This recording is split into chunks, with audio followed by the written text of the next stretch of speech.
Paula Polacchi, para los que no saben, es una de las voces más singulares del cine de terror argentino. Formó parte de este resurgimiento del género en los años 90, cuando un pequeño grupo de cineastas apostó a hacer películas que podemos decir de guerrilla, producciones autogestivas, rodadas con pocos recursos, pero con una enorme dosis de pasión y de creatividad. Guionista, directora, productora, montajista, Polacchi debutó en el largometraje con Baño de Sangre en 2003. Fue fundadora de la productora Sangre Films y co-creadora de Argentina Druida Films, explorando el género tanto en cine como en televisión. La verdad, una verdadera referente del terror argentino que tanto nos gusta. Muchas gracias por estar acá, Paula.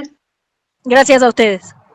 Bueno, te vamos a empezar llevando un poquito a esto que decíamos en la presentación, esta idea de que a finales de los 90 formaste parte como de este grupo del cine de terror más de guerrilla, que surgía con estas nuevas tecnologías, ¿no? Pero sobre todo como muy signado por la pasión por hacer, y que no pensaban tanto en la taquilla, quizás.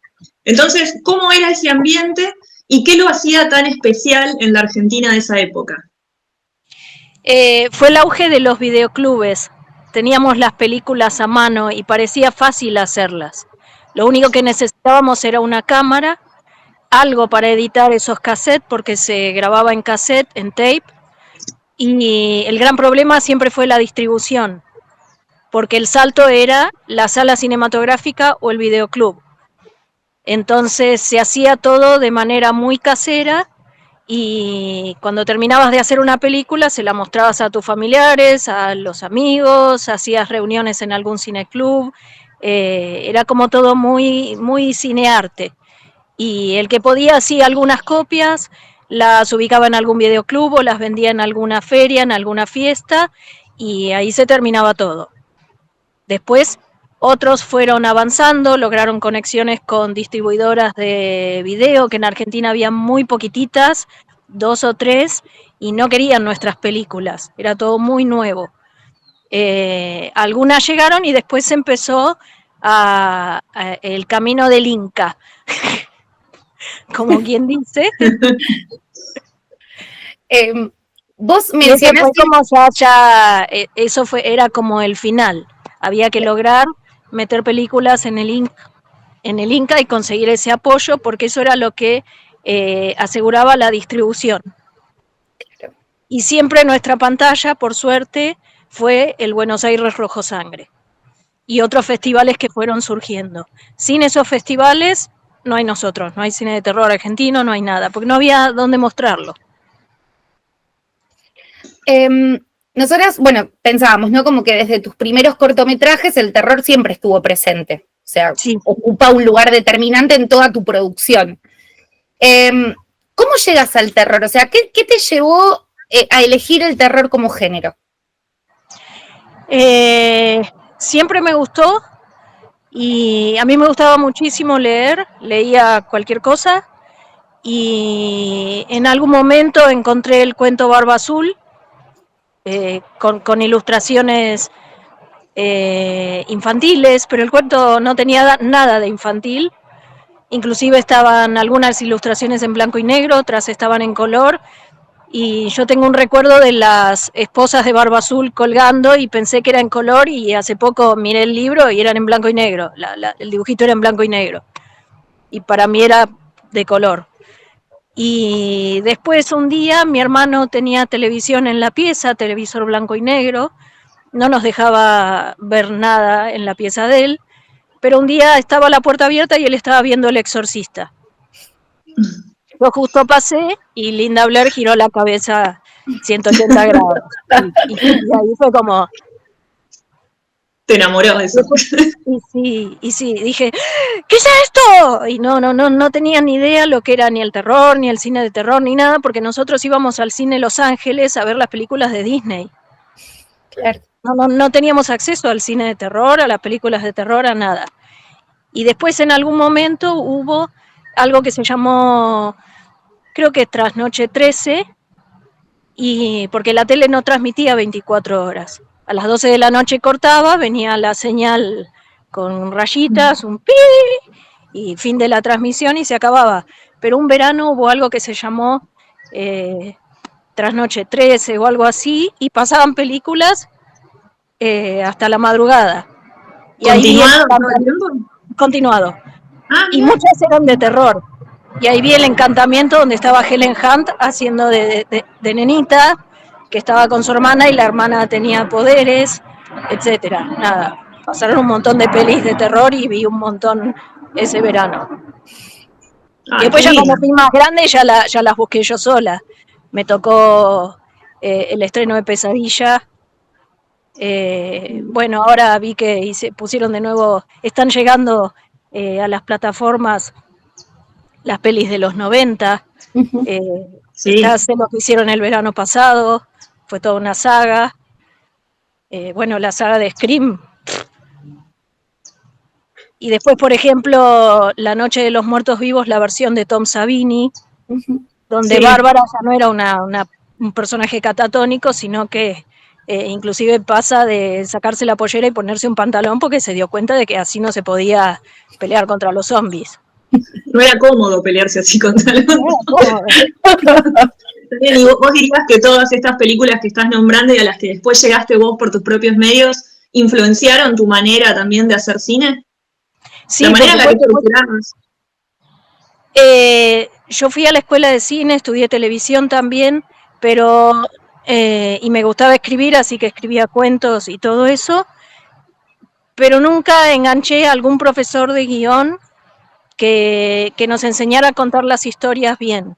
Entonces todo lo que hacíamos era como robar de un lado, robar del otro, a ver cómo se hace, qué se cuenta, cómo termina, qué sé yo, y era tanto lo que veíamos que ya quedaba todo incorporado. Entonces cuando producías lo propio, de alguna manera también estabas tomando, como hace la inteligencia artificial ahora, que uno dice, pero se copia todo. Bueno, ¿y nosotros qué? ¿De dónde sacábamos las cosas? Claro. Una película anterior que hice con Pablo del Teso, anterior a Baño de Sangre, fue El Ritual, que nunca salió de la isla de edición. Está editada completa, pero nunca quedó bien. La hicimos en el 97 y yo había visto Jóvenes Brujas como 7 veces. Entonces El Ritual está llena, aparte de brujería, así que bueno. Claro. Es como mi versión homenaje a Jóvenes Brujas, a Jóvenes Brujos, a cualquier brujo que andaba por ahí lo metí ahí. Está muy bien, claro.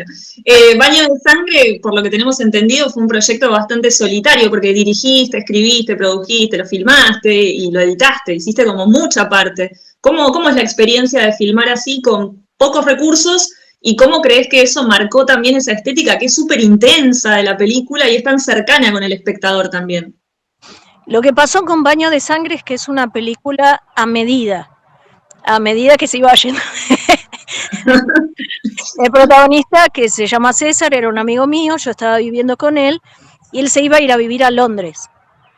Y él era un pibe muy sociable, venían un montón de amigos de su edad, él era más joven que yo, un montón de amigos de su edad a la casa, lo visitaban, hacían fiestas, qué sé yo, todo muy, muy, muy arriba.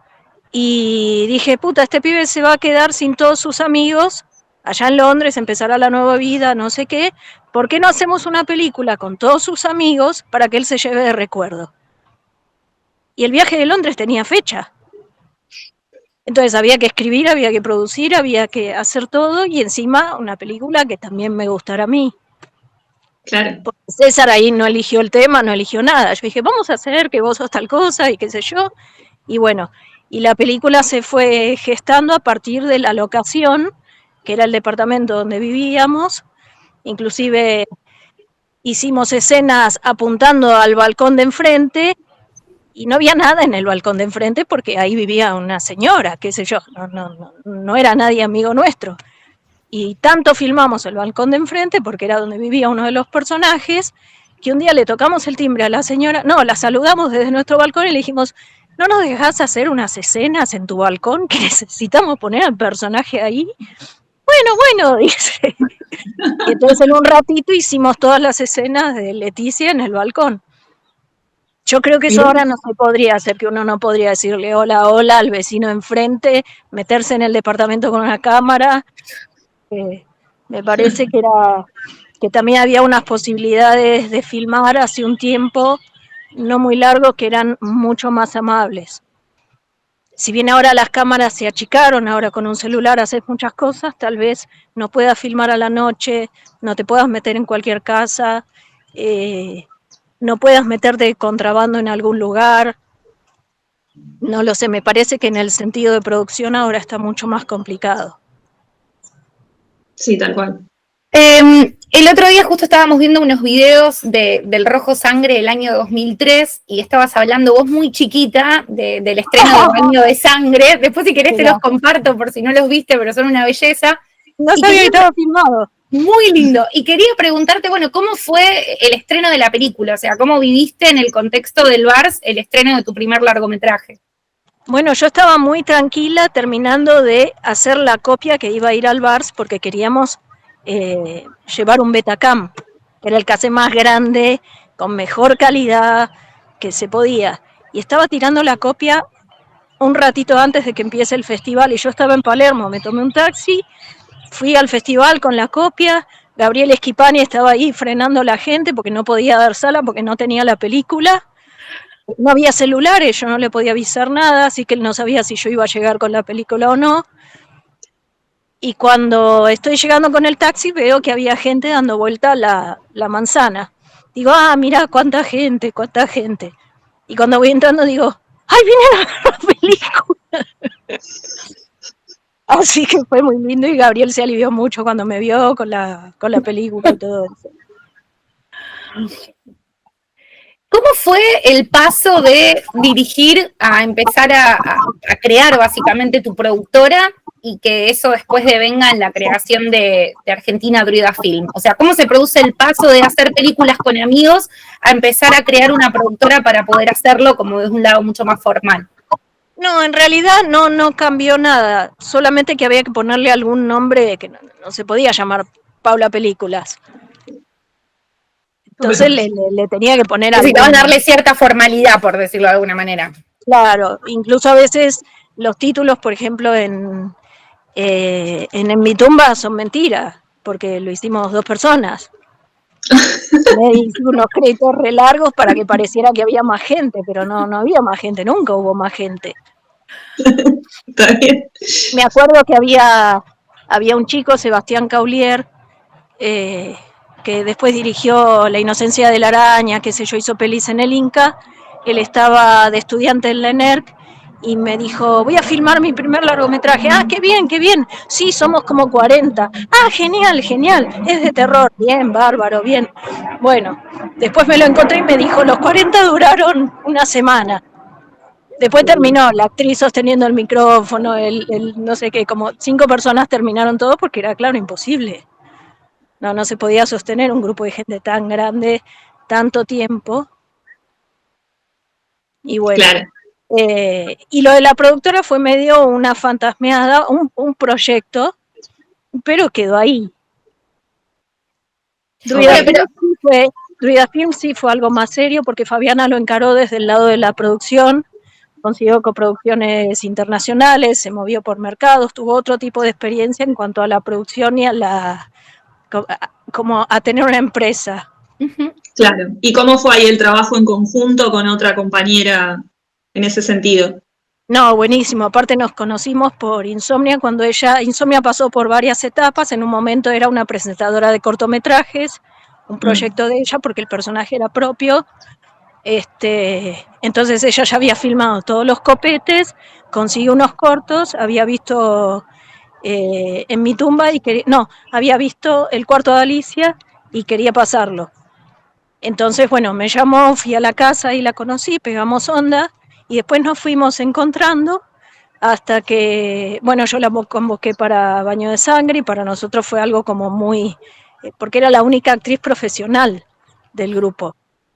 Ella había actuado en novelas, en la televisión, no sé qué, entonces yo me acuerdo que le dije a todos, miren que viene Fabiana, se portan todos bien. Que era la película de César y los amigos. Claro. Viene Fabiana, cuando venga Fabiana todos que parezcan serios. Al final era una más, así que. Buenísimo. Bueno, y vos justo nombrabas recién Insomnia. Fue como una cosa muy natural. Genial.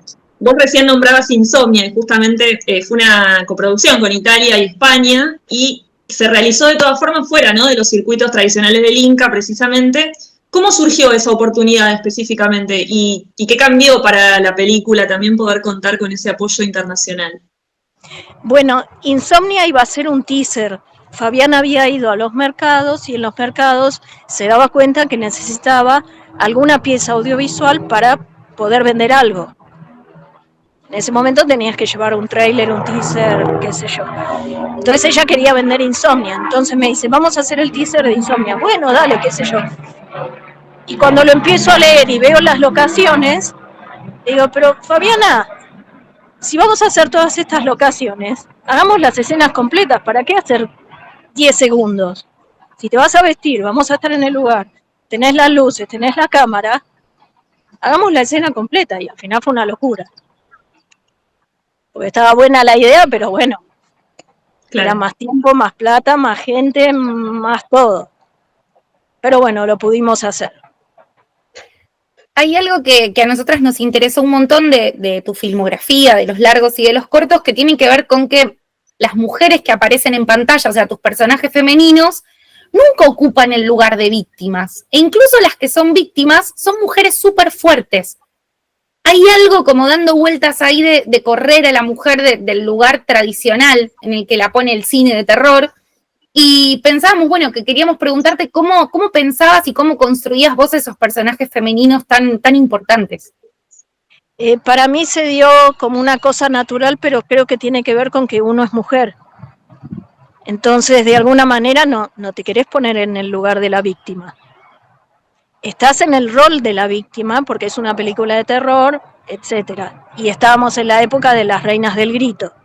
Uh-huh. Entonces las mujeres eran las que, bueno, eran las víctimas, sí. Pero tampoco fue algo a propósito, sino que se iban generando las escenas o las situaciones y las mujeres de pronto estaban empoderadas y hacían cosas y resolvían y agarraban armas y mataban gente y no había ningún problema. Y terminó no siendo un problema si era un personaje femenino o masculino. Tampoco hubo una búsqueda por ese lado. Fue más una cosa natural. Pero sí, son todas mujeres. Son todas mujeres y son todas mujeres fuertes. Y en algún punto también eso nos lleva a pensar que eras una mujer, cuando arrancaste eras una mujer en un contexto que asumo que sería muy masculino. Entonces pienso en ese primer Bars y, por ejemplo, eras la única mujer entrevistada. Entonces, sí, pero eso no es como ahora, porque eso servía solo porque uno trataba de que venga gente a ver las películas, entonces tenías que hacer un poquito de prensa, y lo de ser mujer capaz que sumaba un cachitito, pero no es como ahora. Era como algo, no había ningún problema. Era más orgánico. Sí, y tampoco había una limitación. Tipo, no, las mujeres no, solo que me parece que somos más conscientes ahora del poco lugar que tuvimos o que nos hicimos. Pero en ese momento era tipo, yo también. Claro.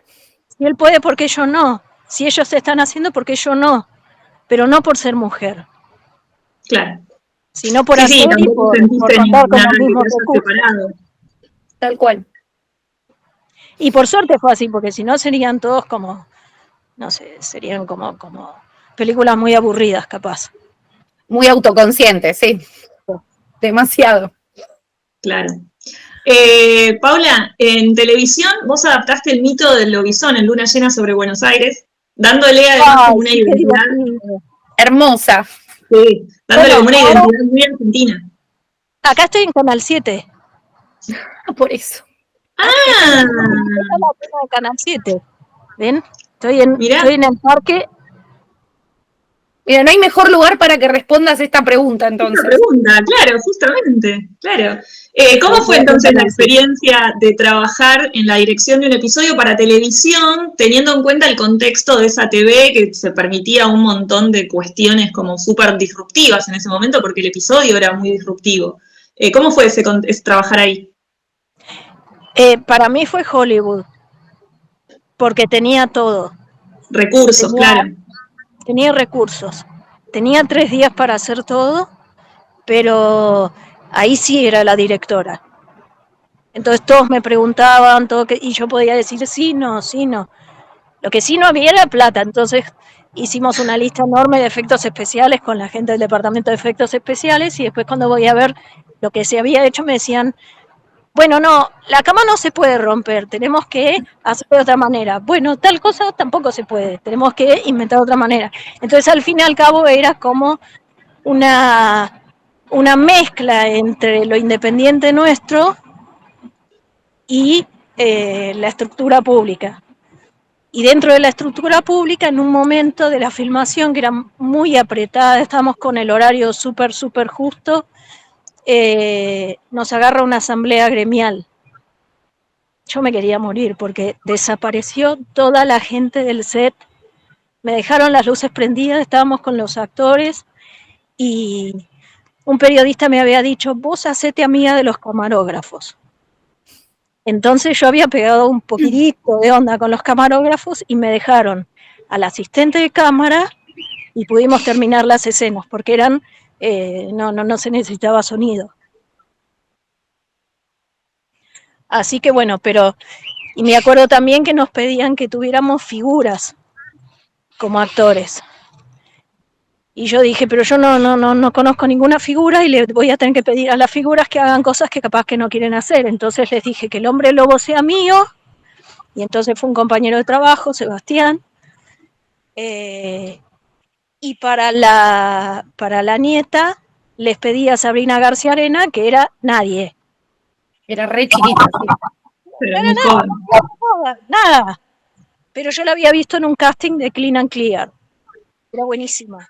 Y no ganó porque tenía un lunar. No salió en el casting.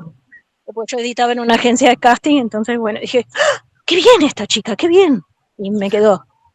Y cuando salió el papel de la nietita dije, Sabrina García Arena, qué sé yo, ¿quién es esa? ¿Quién es esa? No, eso no, vamos a poner figuras, qué sé yo. Bueno, si no encontrás figuras, poné a Sabrina García Arena. Bueno, ahí está. Buen ojo. Sí, sí, claro. Un poquito bien. Vos sabés que me quedé pensando en esto que decías de los actores, ¿no? De los actores queriendo hacer cine de terror o no. Y en esto que pasa siempre, que el terror, por más que pasen los años, sigue siendo un género marginal, pero también, además de ser marginal, es un género subversivo. Y eso es lo que tiene de interesante. Entonces, leyendo un poco declaraciones tuyas, vos en un momento decís que el terror te permite hablar de temas profundos, o permite hablar de temas profundos. Y te quería preguntar, bueno, esa joven Paula que filmaba en su primer largometraje, en sus primeros cortos, ¿cuáles eran los intereses que tenías en esa época? O sea, ¿para qué te servía el terror a vos a la hora de construir tus historias? El terror siempre te sirve para explorar cualquier tipo de monstruo y jugar al monstruo y la víctima. Todos tenemos monstruos internos, monstruos externos, situaciones que nos dan miedo, que no podemos enfrentar. Entonces, de alguna manera, a través de lo lúdico, del juego, de la prueba, del estar del otro lado de la pantalla, después también ser un realizador, ser un escritor, te permite como estar cerca de ese mundo, pero en una posición, digamos, segura. Es como una catarsis, es muy lindo, a mí siempre me atrajo. Y si vamos a hablar de monstruos, de alguna manera, yo tengo un hermano que es discapacitado y no mi familia, pero los parientes cercanos o qué sé yo, siempre lo vieron como algo diferente. Y si decimos diferente, también podemos decir monstruoso. Entonces la vivencia del monstruo está bastante cercana. Yeah. Uno se da cuenta también de que el monstruo no es un monstruo en sí, es otra cosa. Entonces hay como capas y capas, cada uno lo vive como lo vive, pero para mí el terror tuvo que ver con eso también, con una exploración personal. Claro, viene como del lado más también de lo catártico, de alguna forma, de poder como contar y atravesar tu propia historia. Sí, pero eso te lo puedo decir ahora. En su momento era lo que me atraía, lo que me interesaba, y desde muy chiquita, porque yo tengo mi hermana, y nada que ver, se reasusta. Una vez sacamos la mano por abajo de la cama y ella caminaba, y es el día de hoy que se acuerda, quedó retraumada, no puede ver una película. Tiene que ver con cada uno también, y todos tenemos el mismo hermano, así que... Claro. Claro, hay un proceso que hiciste vos ahí. Para ir cerrando, Pau, todavía sigue sucediendo que hay pocas directoras en el cine de terror argentino. ¿Cuáles te parecen para vos que son los mayores desafíos para las mujeres en este género? Si hay algo específico que se pueda considerar un desafío para las mujeres, ¿cómo lo pensás eso? No. Pienso que los peros, las excusas y todo eso lo ponemos nosotras mismas, que no es posible, no hay ningún impedimento y menos ahora. Menos ahora tenés toda la cadena completa. Si te das un poquito de maña, podés postproducir, podés hacer sonido, podés hacer la música. Te pones, si querés estar sola en tu habitación haciendo películas de terror, lo podés hacer. No hay excusa. Claro, estamos ahora abiertos a un montón de otras cosas que en otro momento hubieran sido imposibles, por ende hay como mucha más facilidad para las mujeres para poder realizar. Después desde el feminismo te están gritando, mostrate, hacelo, empoderate, qué sé yo. ¿Qué mejor que este género? ¿Por qué no lo estás? Lo que no entiendo es por qué no lo estamos haciendo. Porque claro. Me parece que en este género no existe eso del techo de cristal ni nada, que somos nosotras. ¿Y por qué pensás que pasa eso? Digo, ¿por qué pensás que las mujeres no estamos abrazando tanto el terror? Siendo un género que permitiría hablar de nuestros propios monstruos. No lo sé porque en algún momento a mí me daba también un poquito de pudor y me leí muchos libros, pero no entendía nada de esos de mujeres y el género, qué sé yo, porque es un poquito raro, especialmente en los 80, en los 90, que a una mujer le guste ese tipo de películas. Es como si ahora te gustaran las cosas de Olmedo y Porcel, los chistes esos. Es como que no está bien. Bueno, en ese momento tampoco estaba muy bien. Pero en esos libros decía que el 50% de la audiencia era femenina. Claro. Y no es que iban con el novio, iban solas. Entonces, bueno, esta es una gran deuda de los estudios también, poder analizar a las audiencias, ¿no? Es una deuda grande en términos de analizar al espectador. ¿Por qué el espectador elige tener miedo? ¿Por qué el espectador elige pasarla mal? Y sobre todo, ¿por qué las mujeres estuvieron ahí como espectadoras y se las pasó por alto? Como espectadoras y en los dos lados de la pantalla. Sí, tal cual. Porque es como hasta masoquista, no sé, es un espectador muy, muy raro.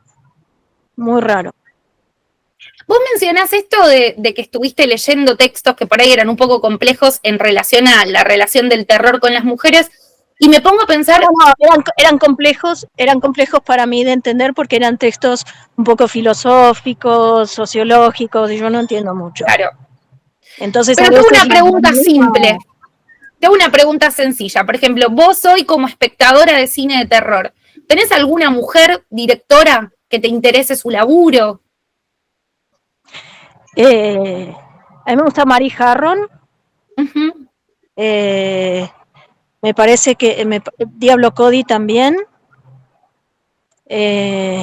Bueno, nuestras chicas todas. Y me parece que desde que cualquier mujer que cuente algo lo hace de alguna manera un poquito más especial, más interesante, tiene algo para aportar, y eso se ve, no importa la película que sea. Mirá esta, la de ¿cómo se llama? Ay, La Silueta, ¿no? ¿Cómo se llamaba? La de Demi Moore. Ah, La Sustancia. La Sustancia. Ya. Mira La Sustancia, es una película rarísima. Sí. Entonces hay como una mirada que necesitamos más cine de ese. Un poquito más esa mirada, si no nos quedamos siempre en el estudio, en lo que ya vimos 80 veces, en la misma forma de contar las cosas, ya sabemos la toma que viene, ya sabemos qué va a pasar en la historia, son muy poquititas las sorpresas. Y a veces es una diferencia de mirada, es profundizar un poquitito más en un personaje, en un aspecto que tal vez no sea muy importante para la historia, pero para nosotras es fundamental. Y eso poder reconocernos. poder reconocernos en la pantalla, ¿no? Por fuera de los personajes y más en la instancia de dirección, de sentir que se está mirando esa historia desde nuestras propias vivencias. Sí, claro. Es muy distinto una historia desde la misma historia contada por un hombre que contada por una mujer, es muy, muy distinta. ¿Qué te gustaría filmar? Si hoy tuvieras que decir, bueno, tenés todo este presupuesto para hacer la película de terror que quieras, ¿qué historia te gustaría contar? Bueno, a mí me gusta, ahora estoy explorando el tema de la, digamos, estos que juntan basura. Sí, los acumuladores. Los acumuladores, ahí está. Para mí son personajes muy extraños, pero muy interesantes también porque hay toda una relación con los objetos y una distancia social que me parece muy llamativa, así que me gustaría algún tipo de historia con ese tipo de personajes. Bueno, en Baño de Sangre hay algo de eso, ¿no? Cuando la miraba el otro día pensaba en esta protagonista que tiene los cuchillos pegados en las paredes, como que hay algo del valor del objeto y también de los animales, que por lo que sabemos... De la colección. De la colección, la presencia de lo animal. El gatito blanco ese, no sé si era tuyo, pero era precioso. Hermoso. La teníamos que cuidar, se llamaba Pepa. Una belleza. Bueno, Paula, te queremos agradecer un montón. Por nuestra parte, esperamos que sea el contacto el primer contacto de muchos, porque nos interesa mucho tu laburo y nos interesa el lugar que ocupaste en la historia de nuestro cine de terror. Así que nada, por ahora agradecerte mucho y eso. Bueno, yo les agradezco a ustedes la difusión, el interés, el llamar a otras chicas, el poner un poquitito de luz y el un poquito también convocar, ¿sí? Y gracias. Lo del terror como algo subversivo tiene que ver también con que se desarrolla mejor en las épocas de crisis y el terror muchas veces, el terror es cultural y el horror es humano, digamos. Así que es un buen momento para hacer un poquito de terror cultural, ¿no? Buen momento. Subversivo también, ¿no? Gracias. Bueno, no hace falta muchas gracias, ¿no? Pero bueno. Bueno, chicas, muchas gracias,